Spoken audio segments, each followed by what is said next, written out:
The following program is intended for the training of professional firefighters and paramedics. This program is intended as a resource, not a replacement for any of your training. It is not intended to be an endorsement of any patient care activities which may be depicted. Always consult your protocols or medical director first regarding any medical procedure relative to the delivery of patient care. The content of this programming may be considered both verbally and visually graphic in nature. Viewer discretion is advised. Dispatch engine 5-2 responding.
Hello and welcome to Palm Beach County Fire Rescue's distance learning program for area firefighters.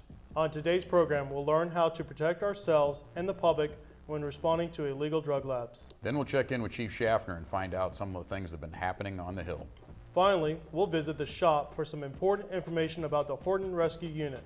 Grow houses and clandestine drug labs are becoming more and more prevalent. These illegal labs are a significant hazard to the public as well as first responders.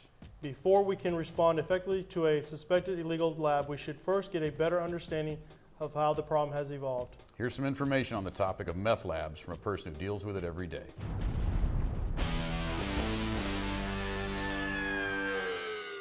People are asking, why is meth so prevalent? And I hate to use this terminology, but for wanting to get high, to get that altered state, it's a good drug in that it really does. It's a longer lasting drug than cocaine, but it's somewhat of a similar type high. It's a central nervous system stimulant.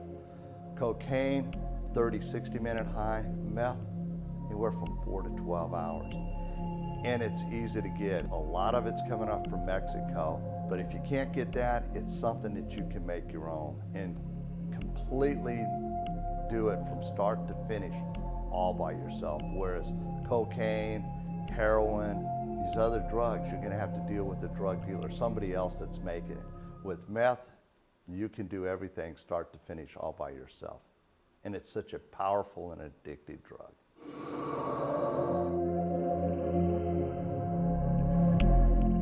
With meth labs, there's been an evolution of them.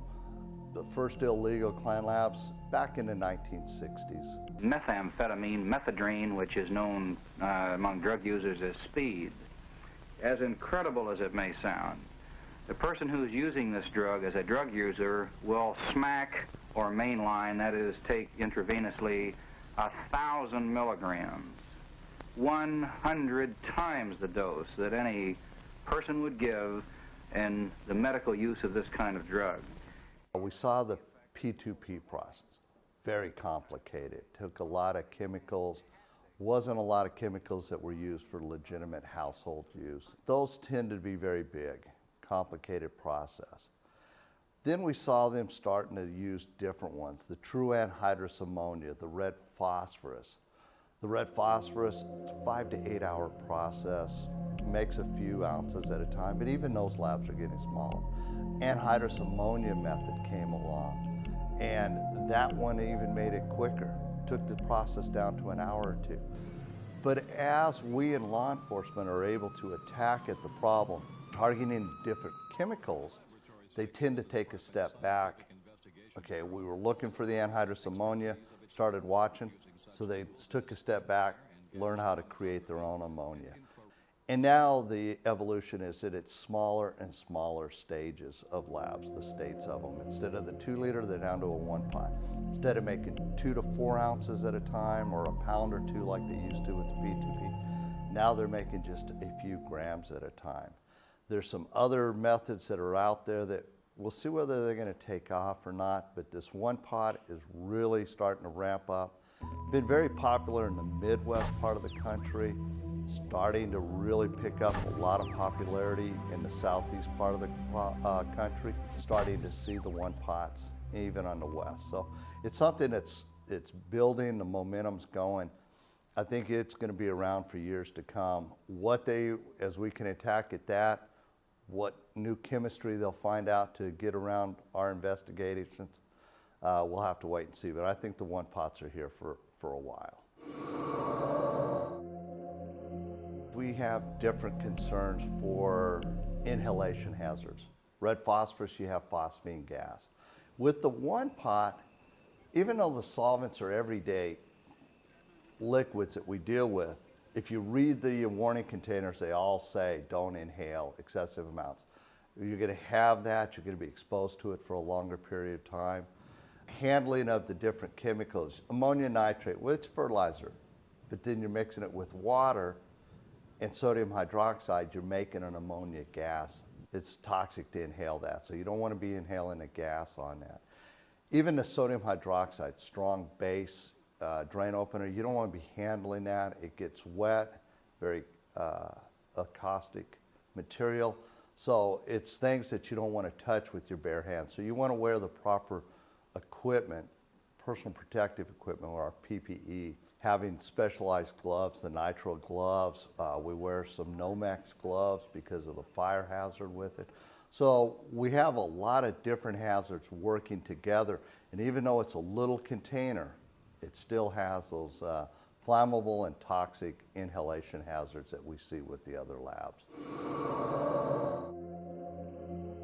Now, fires with meth labs always been a hazard with the red phosphorus igniting. Now with the 1 pots, we have a high hazard of fire because you have a container with lithium metal in there, and it's often swirling around in there, and you have a little bit of water, and that lithium will touch the water and ignite. Now, sometimes it's above our explosive limit, so it doesn't catch fire.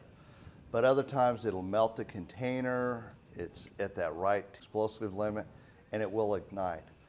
The liquids or the solvent that our meth cooks are using, Coleman fuel and ether seem to be the most common around the country, so they're very, very flammable. With it, we see a real flash most times because they're burping it, the container's open. But also with the container, if it melts and it's pressurized, it looks like exploding out because the liquid's coming out, pressurized, then ignites, and then you can actually have a container shooting up from the pressure, and it looks almost like a rocket with the spray of the solvent that is then ignited. And so you get a splash of fire everywhere, and that's a danger because it's going to cover a larger area than if a container just caught on fire.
Anytime the reaction's going, you have a risk of fire with that lithium in that container with water. So this is a real big flammable hazard, and there's an inhalation hazard. They don't want to be breathing this stuff in too.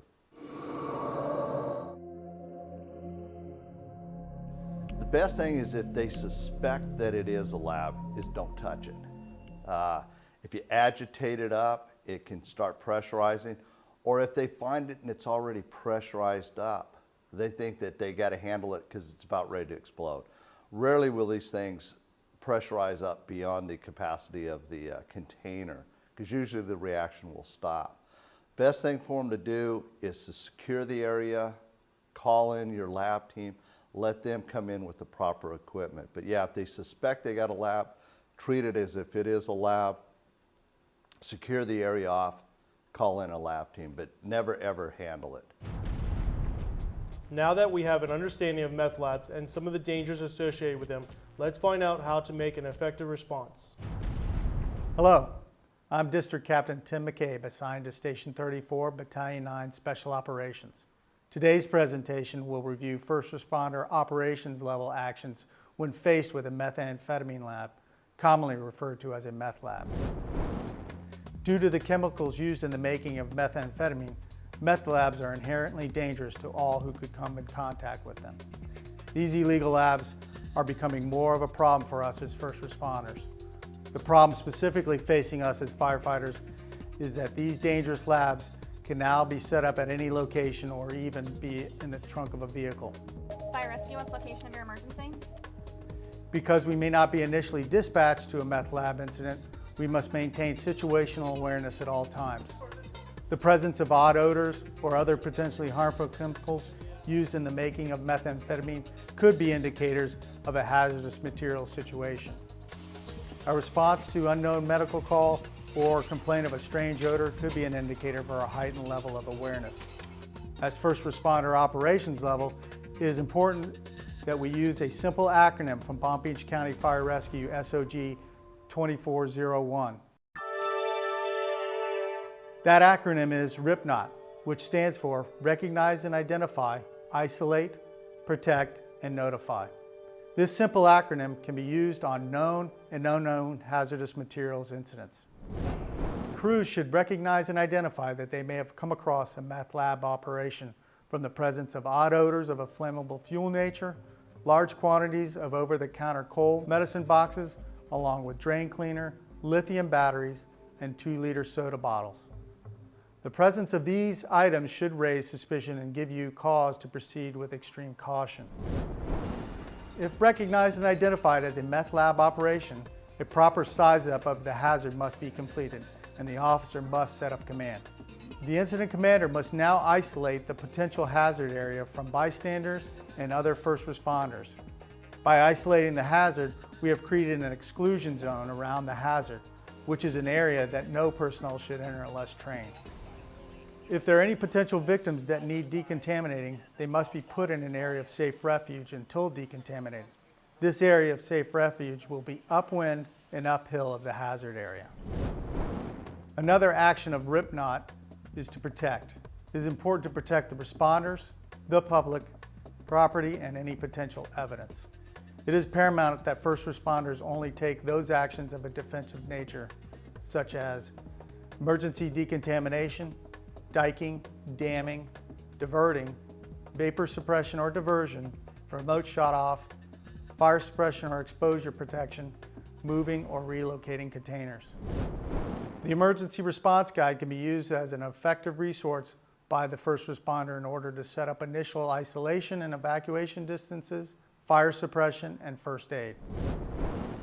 The incident commander must make proper notifications as needed, such as requesting the Regional Hazardous Materials Team and law enforcement, access and egress routes for incoming units, and any pertinent on-scene information should be relayed to dispatch. The role of the first responder operation level on a meth lab can be very routine to very complex depending on which phase of the meth making process you encounter during your response. Your training and experience along with the implementation of SOG 2401 will guide you to an effective response. If you have any questions or concerns regarding this topic, please contact me using the information on the screen. I'm Tim McCabe. Thanks for watching, and as always, keep training and stay safe. Stick around. We'll be right back. Just breathe normally, this will help you. Carbon monoxide is an odorless, colorless, poisonous gas. The Centers for Disease Control reports that over 400 Americans die from carbon monoxide poisoning and more than 24,000 visit the emergency room every year. If you are experiencing headache, fatigue, shortness of breath, nausea, or dizziness, you may have carbon monoxide poisoning. If you have these symptoms, go outside into fresh air and call 911. For more information, contact our Community Education Division. Did you know that smoke alarms are an early warning device in case a fire occurs in your home? Thanks, Liz. Smoke alarms should be placed in every sleeping room, in hallways, and in every level of your home. Thanks, Dave. Electric smoke alarms should be interconnected, so if one sounds, they all sound. Thanks, Liz. During daylight savings time, when you change your clock, change your batteries too. And remember to have a family escape plan. And don't forget your special meeting place. It can be a little awkward when your friend tells you he's been diagnosed with a mental illness. But what's even more awkward is, if you're not there for him, he's less likely to recover. I'm here to help, man, whatever it takes.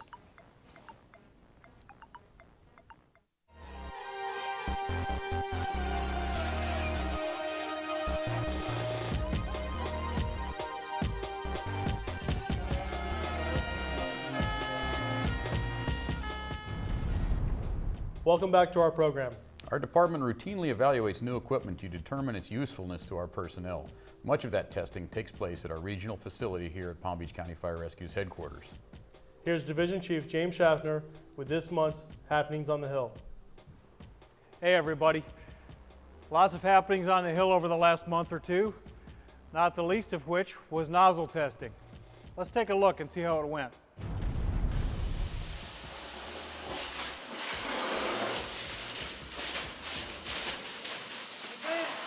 What we're doing today is part of the nozzle committee. We're now testing constant gallonage nozzles for our attack lines, testing nozzles, configurations with hose, and see where we wanted to go with this. Whether we wanted to stay with the high pressure concept or go to the low pressure concept. We've got to the point now where testing 50 low pressure 50 psi nozzles at 200 GPM for the constant gallonage and 50 psi 15/16 inch tip solid bores. We're looking at going to a concept of having at least one solid bore and one constant gallonage on our attack lines. Okay, the testing process initially started out of objective testing, which is we were testing flows of all the nozzles comparable to each other, including our existing, obstruction tests, kink tests with the hose, nozzle reaction testing. Then we moved on to actually bringing working crews up here, letting them get hands-on with the nozzles, putting them through a few different scenarios and then getting their subjective opinions on it. So as we finish these last tests today, we hope to have the report done within the next month to send to operations that they can review and make a final decision on which direction we're going to go. Without the facility, obviously the logistics of it is going to be a lot more difficult. Having this facility up here that we basically can come up at any time and train or test makes it a lot more feasible and a lot quicker process. One of the reasons we were delayed in the past was the ability to have a facility to test in. Once again, we see the benefits to having this wonderful training facility. And that's what's been happening on the Hill. Back to you guys. Thanks, Chief. Our fleet consists of over 46 engines and 54 rescue units. The proper operation of our apparatus is key to the delivery of emergency services to our customers. Let's visit the shop and see what we need to know about the proper operation of the Horton Rescue. Behind me is an international rescue with a Horton body, and we're going to cover a few things to look at during your daily inspection. One thing to look at first is your tires. Tires are very important. We've been having a lot of tire concerns, so when you're looking at tires, we want to look at the tread depth. There's a tread indicator, which you'll see by a little triangle on a Bridgestone tire. Wherever you see the triangle on the sidewall, that's where the tread depth indicator is. And if your wear across the tire is at that tread depth, you need new tires, front or rear. All right, another thing about tires, we're in the process of removing the tire extensions, valve extensions, and the blinking caps because of issues. You're going to start to check the tire pressures manually. Don't look at the tire pressure on the tires. There's a place on the door, inside of the door, the driver's door, there's a label next to the VIN number where it shows the proper tire pressure. And you will have to start checking the tires manually. If your tire is low, you can either use the pumper, get an air hose and an air chuck and use the air off the pumper, or call the shop and we'll send a road tech out and we'll get the tires to the right pressure. Another item to look at is your oil level, especially with International. We've been having a lot of issues with the DPF filter getting plugged, and what happens is fuel is getting into the oil and the fuel level is rising on the dipstick. The proper procedure for checking the oil is when you remove the dipstick, don't just look at the oil and put it back in and think it's on the stick, it's got oil. Wipe the stick off with a rag, put it back in, and then pull it back out and read the stick and look and see where the oil level is. It's got to be between the low and the full mark. There's a hash mark area. If it's above that, or if it's rising, that's when we can have a possible DPF filter plugged. We could have injectors dumping diesel. Those are common items that will need to be repaired, and if you don't catch them quick early on, we're gonna have to swap the truck. The coolant reservoir is another item to check on International Rescue that's very critical. If you start to notice the coolant level dropping from the full mark, please let us know right away, because if that starts to drop, you either have one of two things. You have coolant leaking externally, either on the ground or while you're driving and you're not noticing it, or your EGR cooler might be cracked and you're passing coolant through your exhaust system. And if that just keeps going low and low, eventually you'll get a check engine light, your truck's gonna overheat, and we're gonna have to possibly swap you out if you need EGR coolers. Recently, we had some flooding in the southern part of the county. When you have flood water, you got to be careful when driving a vehicle through deep water. A good rule of thumb is don't go over the axle, like midway through the front wheel. If you're in water deeper than that, you're going to start to cause issues like contaminating the rear end with water. You could possibly get water in the transmission. A lot of electrical harnesses are down low, and you're going to get we're going to have a lot of repair issues that are going to be caused by that. So don't take your apparatus through water deeper than half your front wheel. The new International Rescues with a V8 motor, they have a different gear selector than the older previous versions. Instead of a push button shift, there's a gear shift knob that you will push up and down with your hand. And in most people's vehicles, personal vehicles, there's a park position all the way over, and a lot of complaints have come in that there's no park position, and if you put the gear selector all the way up, it goes into reverse. So you have to remember with these rescues, there's a park brake valve. You have a park brake, that's your park. After you're done driving, you put it in neutral, and then you pull the park brake, and that's the proper way to disengage the vehicle and park. If you happen to park the vehicle and put it in reverse and pull the park brake and leave the vehicle running, you could overheat the transmissions. Hopefully your backup alarm will let you know you're in reverse. Please keep in mind, if you have a truck with this type of gear selector, do not put it in reverse and pull the park brake and get out. Put it in neutral and then pull the park brake. All right, another item to check with really any rescue is the rear suspension. If you're checking in the morning and your truck is off and the doors have opened and closed a few times, your air pressure might be low. So to properly check this, you should start the truck and let the air pressure build up. You can open and close the rear door and make sure the air dump is going up and down properly.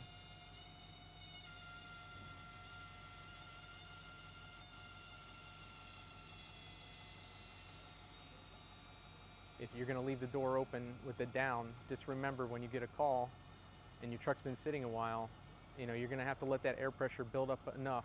Don't drive around with your air suspension low. And if you have a truck that's doing that, please call us if you can't get it to go up. These are just a few items to check. If you have any other questions, you can reference your SOG or you can call us here at the shop. We're here to serve you. Here's some news from around the department. On an early Thursday morning at PBIA, A group of men and women are planning to embark on an unforgettable journey. To fasten your seatbelt, insert the flat metal end into the buckle. One that reflects on a period of American history that occurred 70 years ago. It was D-Day, also known as the Invasion of Normandy, that occurred on June 6, 1944.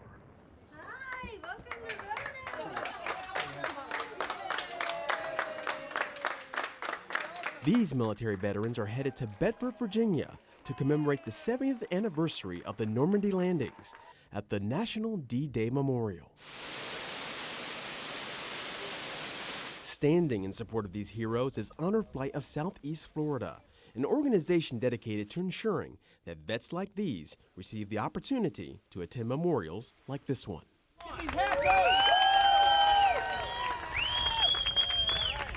It's just a good, wholesome, simple way to say thank you to the men and women who made this country what it is. It is the simplest way is to say thank you to them, and that's really why we're involved. Memorial exists in tribute to the valor, devotion, and sacrifice of the Allied forces on D-Day, June 6th, 1944.